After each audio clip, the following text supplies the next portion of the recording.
2 दिवसीय दौरे पर पहुंचे उत्तर प्रदेश सरकार के पूर्व कैबिनेट मंत्री एवं नेता प्रतिपक्ष रहे राम गोविंद चौधरी ने उत्तर प्रदेश की 9 सीटों पर जीत का दावा किया। वहीं राम गोविंद चौधरी ने कहा कि उप मुख्यमंत्री केशव प्रसाद मौर्य की बातों को कोई गंभीरता से नहीं लेता है। मीडिया की खास बातचीत में राम गोविंद चौधरी ने क्या कुछ कहा, ये सुनते हैं।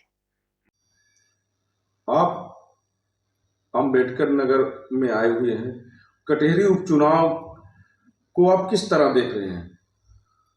कटहरी का चुनाव इस समय समाजवादी पार्टी के पक्ष में बहुमत की तरफ जा रहा है। हर जाति धर्म के लोग समाजवादी पार्टी के प्रत्याशी को वोट दे रहे हैं। सभी हमारे नेता और कार्यकर्ता ईमानदारी से काम कर रहे हैं। इसीलिए डर कर जोगी जी आज 5वीं बार अम्बेडकर नगर में आ रहे हैं कटहरी विधानसभा में।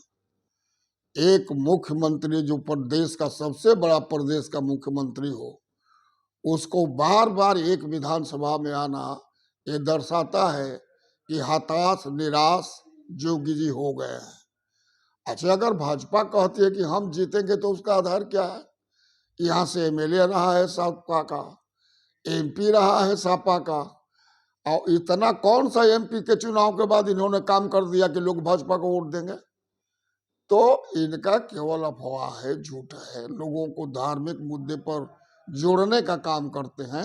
लेकिन समाजवादी पार्टी के राष्ट्रीय अध्यक्ष माननीय अखिलेश यादव जी सभी जाति वर्ग धर्म के लोगों के लिए उन्होंने अपने शासन में काम किया, सबकी उन्नति की और हर क्षेत्र में काम किया। इसलिए हर जाति वर्ग क्षेत्र के लोग जात से ऊपर उठ करके, धर्म से ऊपर उठ करके समाजवादी पार्टी के प्रत्याशी को जिताएंगे और कोई विकल्प नहीं है जनता के पास। कल एक जनसभा को संबोधित करने केशव प्रसाद मौर्य आए, उन्होंने कहा हमको नहीं चाहिए एक ही घर में सांसद, एक ही घर में विधायक। इस पे आप क्या कहेंगे? अब उनको कुछ कहना चाहिए। उनके बात को कोई गंभीरता से लेता ही नहीं है, न पार्टी में न जनता में। केशव प्रसाद मौर्य की बात का कोई वैल्यू नहीं है, न जनता में है न पार्टी में है। इलाहाबाद में छात्रों पर लाठी बरसाई जा रही है, इस पे आप क्या कहेंगे? अब यही तो आश्चर्य, जो कल अधिकारी होगा, कल जो एसडीएम होगा, डीएसपी होगा, बड़े बड़े पदों पर जाएगा, उसको सरकार लाठी से पीट रही है। ये सरकार से जब से आई है, जो इससे कुछ मांगने गया मिला कुछ नहीं। क्या मिला? लाठी, जेल।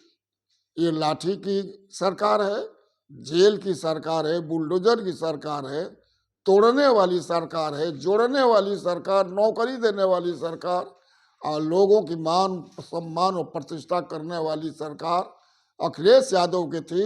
इसलिए जनता चाहती है कि इस उपचुनाव में 9 विधानसभा जिता करके 27 में इस तानाशाही रूपी सरकार को हटा करके माननीय अखिलेश जी को सरकार बनाया जाए।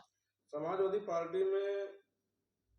पार्टी सरकार में हमेशा कर्फ्यू लगता था, अब डबल इंजन की सरकार है, कर्फ्यू नहीं लगता। इस पे आप क्या कहेंगे? कर्फ्यू जो लोग लगवाते थे, जिस कारण से वो लोग सरकार में है, दांगा यही लोग कराते थे, तो आज सरकार में है, फिर सरकार में नहीं रहे तो दंगा कराएंगे। लेकिन अब इनका चलेगा नहीं दंगा। अब ये खत्म है इस देश से, प्रदेश का देश से खत्म है। आप कटहरी में कई दिनों से उपचुनाव का सौभाग्य वर्मा के साथ डोर टू डोर जनसंपर्क कर रहे हैं, आपको कैसा समर्थन मिल रहा है? बढ़िया समर्थन मिल रहा है और भारी बहुमत से हमारा प्रत्याशी जीतेगा। जनता से क्या अपील करेंगे? 20 तारीख मैं जनता से अपील करता हूं कि देश में सुशासन लाने के लिए, बेरोजगारों को नौकरी के लिए, किसानों को उनके फसल का उचित मूल्य के लिए, सस्ती दवाई सस्ती पढ़ाई के लिए सभी जाति धर्म से ऊपर उठ करके समाजवादी पार्टी के प्रत्याशी को साइकिल पर बटन दबा करके वोट देके जितावे।